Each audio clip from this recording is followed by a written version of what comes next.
Good evening students. आज हम लोग पढ़ेंगे मैं जंगल हूँ। आज का लेसन क्या है?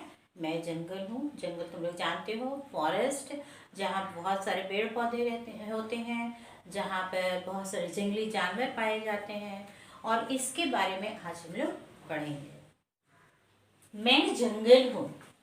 जंगल अपनी कहानी, अपनी कथा, अपना दर्द खुद बयां कर रहा है। यहाँ पर लेखक जो है वो अपने आप को जंगल समझ रहा है, और जंगल का जो दर्द है, उसकी जो दास्तान है, वह इस कहानी में उसने लिखा है। आत्मकथात्मक शैली में लिखा यह पाठ अनेक ज्वलंत प्रश्नों का भंडार लिए है। आत्मकथात्मक यानी आत्मकथा। आत्मकथा अपने द्वारा अपने बारे में लिखा जाना आत्मकथा कहलाता है। यह आत्मकथात्मक शैली में लिखा गया है। मनुष्य एक ओर जहां इन जंगलों पर इतना आश्रित है, वहीं दूसरी ओर इसके बचाव व सुरक्षा तथा बढ़ोतरी की ओर कोई ठोस कदम नहीं उठा पा रहा। जैसा कि तुम लोग जानते हो, जनसंख्या बढ़ते जा रही है, लोग जंगलों को काटते जा रहा है। जंगलों को काटने के कारण क्या होता है? कई समस्याओं का सामना करना पड़ रहा है, जिसके बारे में तुम अवगत भी हो, तुम लोग जानते भी हो। फिर भी हम लोग जंगल को लगाने के बारे में ज्यादा सोचते नहीं है। सरकार भी बहुत ठोस कदम इसके लिए, कोई उचित कदम इसके लिए नहीं उठा पा रही है। इसलिए तो जंगल बेचैन है। क्योंकि जंगल अपना दर्द बयां कर रहा है, इसलिए तो जंगल को बेचैनी है। उसके ही शब्दों में उसका दर्द बयान है। क्या दर्द है, क्या जंगल को तकलीफ है, इसके बारे में हम लोग इस कहानी में पढ़ेंगे।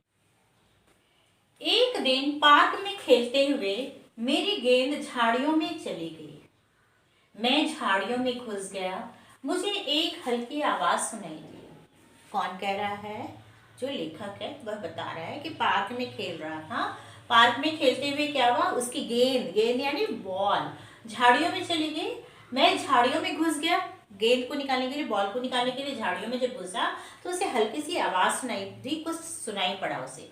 मैं चौकन्ना होकर चारों तरफ देखने लगा। चौकन्ना होकर के मतलब कि एकदम सतर्क होकर चारों तरफ देखने लगा, तो समझ में आया कि एक मोटे पेड़ के तने के पास से आवाज आ रही थी। उसे कहां से आवाज सुनाई पड़ रही थी? एक पेड़ के मोटे तने यानी जो पेड़ होता है उसका मोटा वाला जो जमीन से बाहर निकलता है, ऊपर निकलता है, मोटा वाला जो भाग है, उससे कुछ आवाज आ रही थी। मैं और नजदीक गया, उसके पास गया तो किसी ने कहा, क्या कहा? डरो नहीं, मैं तो तुम सबको सदियों से प्यार बांट रहा हूं। मोटा तना जो है, पेड़ का जो स्टेम है, वह बोल रहा है कि तुम मत डरो, मैं तो सदियों से, कोई किसी जमाने से अपना प्यार तुम सब पर बांटते आ रहा हूं। मैंने डरते हुए पूछा, आप दिखाई तो देते नहीं, आप तो दिखाई नहीं दे रहे हैं, कहाँ से बोल रहे हैं? पुनः आवाज आई, फिर से आवाज आई, तुम मुझे चारों ओर देख रहे हो, इस धरती पर छाई हरियाली मेरी ही तो है। वो तना स्टेम कहता है कि घबराओ मत, तुम मुझे हमेशा देखते आ रहे हो, मुझे अपने चारों तरफ देखते हो। इस धरती पर छाई हरियाली मेरी ही तो है, मैंने ही पूरी धरती को पर हरियाली फैला कर रखी हुई है। मैंने कहा, आप जरा अपने बारे में स्पष्ट रूप से बताइए, मुझे समझ में नहीं आ रहा कि आप कौन है। स्पष्ट रूप से पूरी अच्छी तरह मुझे बताइए कि आप कौन है। तब उस आवाज ने अपनी कहानी कही, उसे उसी की जुबानी सुनिए। पेड़ का जो तना है, स्टेम है, उसने अपनी कहानी बताया और उसी की कहानी को लेखक ने इसमें लिखा है। क्योंकि ऐसा होता नहीं है, पेड़ का तना बोलता नहीं है आजकल के कलयुग में, लेकिन यह जो दर्द है, यह जो चीज है, वो लेखक ने अपने कल्पना शक्ति द्वारा लिखी है, और जो कि सच भी है। मेरा वंश बहुत प्राचीन है। वंश यानी उसकी जो जनरेशन आ रही है, उसके जो पूर्वज है, वो बहुत पुराने हैं। जब आपके पूर्वज भी इस धरती पर पैदा नहीं हुए थे, उससे भी पहले से मेरा इस अखिल विश्व पर साम्राज्य छाया हुआ था। तना बताता है कि जब आपके पूर्वज भी जन्म नहीं लिए थे, यानी करोड़ों करोड़ों वर्ष जब संसार में मनुष्यों का रहना शुरू नहीं हुआ था, जब धरती बनी थी उसी वक्त से पेड़ पौधे धरती पर पनपना शुरू हो गए थे और इनका पेड़ पौधों का पूरा अखिल विश्व पर, अखिल यानी अखंडित, अखंडित यानी जहां पर जो भाग भाग नहीं हुआ, टुकड़ा। पहले के जमाने में ऐसा थोड़े था कि भगवान ने बना करके भेजा कि ये भारत है, ये पाकिस्तान है, ये बांग्लादेश है, ये अमेरिका है, ऐसा तो नहीं बना था। पहले पूरा संसार एक था। लोग अपने लिए, अपनी खुशी के लिए सबको बांटना शुरू कर दिया। तो पूरे विश्व पर ये पेड़ों का साम्राज्य था। पूरे विश्व में ये पेड़ पौधे फैले हुए थे। यह गगनचुंबी हिमालय मेरी आंखों के सामने उठ खड़ा हुआ है। ये तना कहता है कि ये जो गगनचुंबी हिमालय है, हिमालय पर्वत जानते हो ना, संसार का सबसे ऊंचा पर्वत हिमालय है। ये हिमालय पर्वत जिसे गगनचुंबी कहा गया है क्योंकि ये आकाश को भी चूमने वाला है या आकाश को छूने वाला है, सबसे ऊंचा पर्वत है। तो इसका जन्म भी उसके आंखों के सामने ही हुआ है। किस तरह हिमालय पर्वत बड़ा हुआ है, बना है। सर्वप्रथम जब आर्य इस भारत भूमि पर आए तो मैंने ही उन्हें आश्रय दिया। जब आर्य लोग, जब तुम इतिहास पढ़ोगे हिस्ट्री में तो ये पता चलेगा कि किस तरह आर्य हमारे देश में आए और रहना शुरू किए। तो आर्य जब आए हमारे देश में, भारत भूमि पर रहने लगे, तो इन पेड़ों ने ही उन्हें रहने के लिए जगह दिया। कैसे भाई? वे लोग पेड़ों के नीचे रहते थे, पेड़ों का फल खाते थे, नदियों का पानी पीते थे और अपने फल फूल खिलाकर उन्हें जीवन दिया। पेड़ों के नीचे रहने के लिए जगह दी और खाने के लिए फल फूल दिया। मैं सभी प्राणियों का मित्र और रक्षक। जितने भी प्राणी हैं, सिर्फ मनुष्य ही नहीं, जीव जंतु भी, सबका जंगल मित्र है, उनको, उनकी रक्षक है, उनको रक्षा करने वाला है। सिर्फ हम मनुष्य ही नहीं पेड़ पौधे के फल फूल खाते हैं, बहुत सारे शाकाहारी जानवर भी हैं, है ना। बहुत सारे शाकाहारी जानवर हैं जो कि फल फूल खाते हैं और जीवित रहते हैं। मैं मनुष्य जाति का सब प्रकार से उपकार करता हूँ। हर एक प्रकार से मनुष्य का वह उपकार करता है, एहसान करता है। प्राचीन काल में ज्ञान का भंडार मेरी छाल या पत्तों पर लिखा जाता था। क्या होता था पहले के जमाने में? क्या आज की तरह किताब, कॉपी, कंप्यूटर है? नहीं है। उस समय में कुछ भी नहीं था। लोगों को जब लिखना होता था तो वे कहाँ लिखते थे? पेड़ों की छाल पर। उसका जो मोटा वाला स्टेम देखते हो ना, मोटे वाले स्टेम में कि जो पतला ऊपर का जो स्किन होता है, छाल होता है, उस छाल पर वे लोग लिखते थे। उसके बड़े बड़े पत्तों पर वे लोग लिखा करते थे। उन्हें जो भी लिखने का शौक होता था वो लोग अपने इस लिपि में उसे लिखा करते थे। यानी जो ज्ञान का भंडार है, जितना भी लोगों की समझ में आती थी वो सब वे लोग उसी में लिख देते थे। भोजपत्र और ताड़पत्रों पर यह निधि आज तक सुरक्षित है। भोजपत्र और ताड़पत्र ये पेड़ों के पत्तों का नाम है। बड़े बड़े पेड़, उसके पत्तों का नाम है, जो कि बहुत बड़ा बड़ा होता था और बहुत जल्दी सूखता नहीं था, सड़ता नहीं था। तो भोजपत्र और ताड़ के पत्रों पर आज भी ये सारी चीजें हमें देखने को मिलती है। जब कैसे मिलती भाई? जब खुदाई होती है तो कई जगह खुदाइयों से बहुत सारी चीजें निकलती है, तो उसमें ये सारी बातें, ये सारी चीजें वहां से निकलती हैं। जीवन रक्षक और स्वास्थ्य वर्धक औषधियों का मैं ही स्रोत हूँ। आजकल आयुर्वेदिक का प्रचलन बहुत ज्यादा हो रहा है, तुम लोग तो देखते ही हो। तो जितने भी आयुर्वेदिक दवाइयाँ होती हैं वे सब जड़ी बूटियाँ और बहुत सारी दवाइयाँ सब भी जंगल से ही हमें प्राप्त होती है, पेड़ पौधे से ही मिलते हैं। सभी श्रेष्ठ सुगंधित द्रव्यों का मैं भंडार हूँ। श्रेष्ठ सुगंधित द्रव्य यानी परफ्यूम, जितना भी हम लोग परफ्यूम यूज करते हैं, इत्र यूज करते हैं, सेंट यूज करते हैं, वो सब कहाँ से आती है? वो सब इन फूलों के रसों से बनाया जाता है। जैसे कि चंदन का सैंडल परफ्यूम, फिर जैस्मिन का, ये सब क्या है? ये सब पेड़ के फूलों का ही रस से बनता है।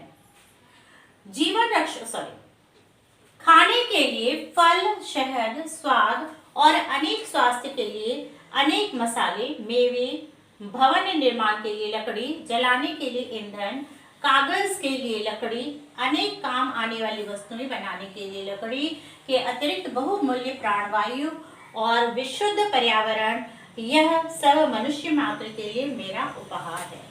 हमें क्या क्या मिलती है? खाने के लिए फल जैसे कि आम, अमरूद, शहद, हनी। हनी कहाँ मिलता है? ये मधुमक्खी द्वारा छत्ते पे लगाया जाता है। हनी भी लगाते हैं ना पेड़ों के ऊपर में।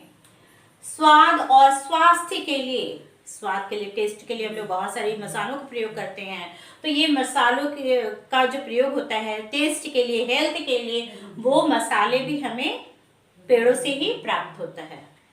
मेवे यानी ड्राई फ्रूट्स, काजू, किशमिश, पिस्ता, बादाम। भवन निर्माण के लिए लकड़ी, यानी घर बनाने के लिए जो लकड़ियां चाहिए होती हैं वो लकड़ी। जलाने के लिए ईंधन, जलाने के लिए जो लकड़ियां चाहिए वो लकड़ी। आजकल ना हम लोग गैस में खाना बनाते हैं, लेकिन पुराने जमाने में क्या होता था, लोग लकड़ियों पर खाना बनाते थे जंगल से। आज भी देखोगे आदिवासी लोग हैं, वो क्या करते हैं, पेड़ों का लकड़ी तोड़ते हैं, उसे सुखाते और जलाकर अपना खाना बनाते हैं। तो ईंधन के लिए यानी जलाने के लिए। कागज के लिए लकड़ी, कागज का निर्माण भी तुम लोग जानते हो लकड़ियों से होता है। अनेक काम आने वाली वस्तुएं बनाने के लिए लकड़ी, जैसे सोफा, फर्नीचर हुआ, बेड हुआ, पलंग हुआ, ये सारी चीजें भी तो लकड़ियों से ही बनती है ना। ये सब कहाँ से आती है? ये सब पेड़ों से ही हमें मिलता है। इसके अतिरिक्त बहुमूल्य प्राण वायु, जो सबसे ज्यादा कीमती है, हवा, जो ऑक्सीजन गैस, वो हमें जीने के लिए, उसके बिना हम क्षण भर भी नहीं रह सकते हैं, वो भी हमें जंगल से ही प्राप्त होती है। और विशुद्ध पर्यावरण, ये जो पूरा आसपास का पर्यावरण है, एटमॉस्फेयर है, ये भी हमें शुद्ध एटमॉस्फेयर जो है वो भी हमें जंगल, पेड़ पौधे ही देते हैं। यह सब मनुष्य मात्र के लिए मेरा उपहार है, मैं गिफ्ट के तौर पर देता हूँ। ऐसा नहीं है कि मैं पेड़ को पेड़ हमें कुछ देता है तो हम लोग उसके बदले उसे कुछ देते हैं, ऐसा कुछ भी नहीं है। ये सब हमें फ्री ऑफ कॉस्ट गिफ्ट के रूप में पेड़ हमें देता है, हम सभी मनुष्यों को देता है। और तो और अप्रत्यक्ष रूप से भी मैं मानव जाति का हितैषी हूँ। अप्रत्यक्ष रूप से यानी ये तो सामने से तुम देख रहे हो कि ये सारी चीजें हमें मिल रही है। अप्रत्यक्ष रूप से भी ये हमारे हितैषी है, यानी हमारे शुभ चिंतक है। वृष्टि जल को मैं पहाड़ों पर अटका कर, वृष्टि जल यानी वर्षा का पानी, वर्षा का पानी को क्या करता है, पहाड़ पर अटका देता है, यानी उसे जमीन पर आने नहीं देता है। ये बड़े बड़े पेड़ों के कारण ये संभव है। ये जो पेड़ देख रहे हो ना, इसका ये स्टेम, यही तना का छाल जो होता है, इस छाल पर लोग लिखा करते थे। जमीन को मैंने, ये जॉनी ज है, ठीक है, ज के नीचे में डॉट दिया हुआ है, इसे नुक्ता बोलते हैं, ज इसका उच्चारण होता है ज। जमीन को मैं छाया देकर उस पर अपनी सूखी टूटी सड़ी पत्तियां बिछाकर ऐसा बना देता हूँ कि जमीन वृष्टि जल को सोख ले। अब कैसे वो पहाड़ों पर अटकाता है वे पानी, ऐसा थोड़ा है कि हम वो कुछ रख दिया। होता क्या है, जमीन को मैं छाया देकर, सबसे पहले तो वो छाया देता है, बड़े बड़े पेड़ होते हैं, पेड़ के जो पत्तियां होती है बहुत घने होने के कारण उस सूर्य की जो धूप है वो जमीन तक नहीं पहुंचती है, छाया मिलती है। तो छाया में क्या होता है, उस पर अपनी सूखी टूटी, पेड़ से जो लकड़ियां सूख जाती है, जो टूट जाती है, जो झड़ जाती हैं, उनको क्या करते हैं, वो जमीन पर बिछा देते। सब तो जमीन पर ही गिरता है ना, ऐसा थोड़ा होता है कि वो सीधा गिरा तो ऊपर उड़ गया। जितनी भी चीजें गिरती हैं वो तो जमीन पर ही गिरती हैं।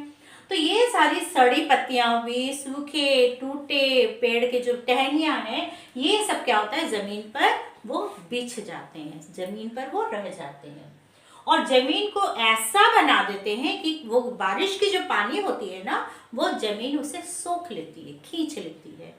और नहीं तो क्या होगा कि बारिश उसी में फैलते जाएगा, का पानी उसी पर रहेगा, रहते रहते जहां तहां बाढ़ जैसा हो जाएगा, मिट्टी भी कट कट कर चली जाएगी। यही सोखा हुआ जल जगह जगह झरना बनकर निकलता है।